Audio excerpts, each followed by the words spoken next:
Hey everyone, it's David Sirota. So you may have seen some of the headlines about what former President Barack Obama has been doing lately. He's been giving speeches to major financial companies like Northern Trust, like the Carlyle Group, and Cantor Fitzgerald. One speech he made apparently $400,000 on a speech.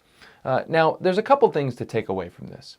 First and foremost, who would have thunk that if you're the president who doesn't prosecute Wall Street, after the biggest financial crisis in modern American history, who would have thunk that you'd be able to get paid a lot of money to make speeches to Wall Street? I'm being facetious, of course. Of course you would have thunk that, because that's what's happening.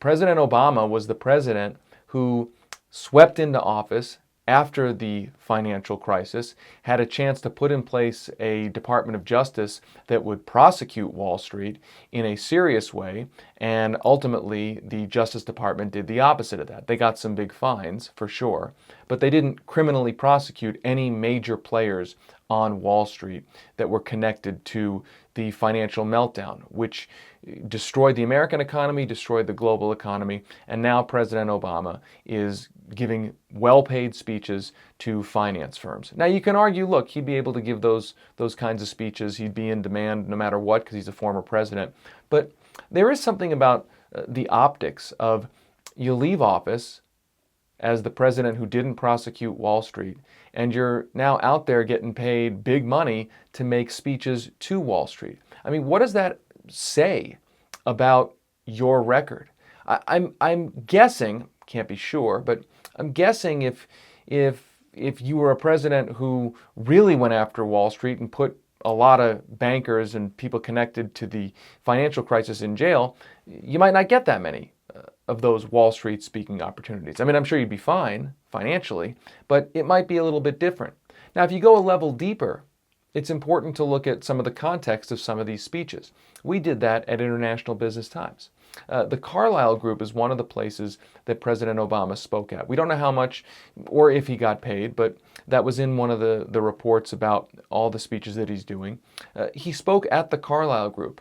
Now, he got that speaking gig at the Carlyle Group, the private equity firm, only a few years after his administration cut a deal to essentially weaken renewable fuel standards in a deal that helped Carlyle with some of its oil refineries that it was investing in. So you had a situation in which the Obama administration essentially weakened EPA rules to help this private equity company on a deal that essentially helped their oil refineries. Now, the argument was that saved some jobs and the like, but that was clearly something that the Carlyle Group wanted. Obama also appointed a Carlyle guy to a position at the Fed, and one of Obama's friends and people from the administration has now subsequently gone into the firm, the Carlyle Group. So there's all these overlapping relationships, and it's important to look at the history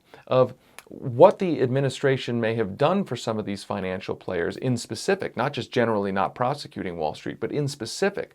What did the administration, the Obama administration, do for some of these players, and what is President Obama receiving on the back end? Now, is it a quid pro quo? Those things are rarely as direct as that. And I don't think they tend to operate in a very explicit quid pro quo kind of way. It's more of a culture. It's a culture, it's a system in which the folks who are getting enriched help enrich the folks who help them get rich. And it's all one big club. I mean, that was the George Carlin line, right? It's a one big club and you're not in it. And I'm paraphrasing him there. He delivered it better than me. But you get the point that it's important to look back and see who got what and now who is getting a payout from potentially that. Again, not necessarily a direct quid pro quo, but it's part of a larger system. And I go back to the point that I made earlier, which is that if President Obama had been a president who really went after Wall Street, who really cracked down on the finance sector after it cratered the American and the global economy, it's hard to believe he'd have as many opportunities to make $400,000 a speech to finance firms. And I think that this is instructive, that it's a reminder that politicians understand that there is a reward system for them after they leave office based on what they do in office. I mean, we think of the way politicians behave in the present moment as they got campaign contributions and that may have influenced their decision then.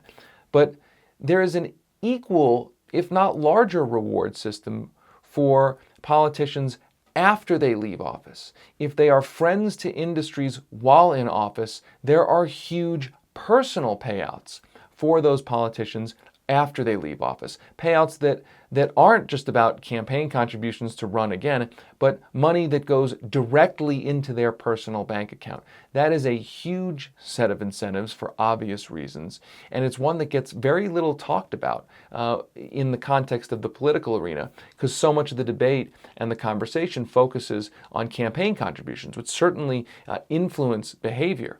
But that whole post-employment, post-public office life where you can get an enormous payout if you are friends to an industry, that's another huge factor that potentially influences major policies and the behaviors of public policy officials.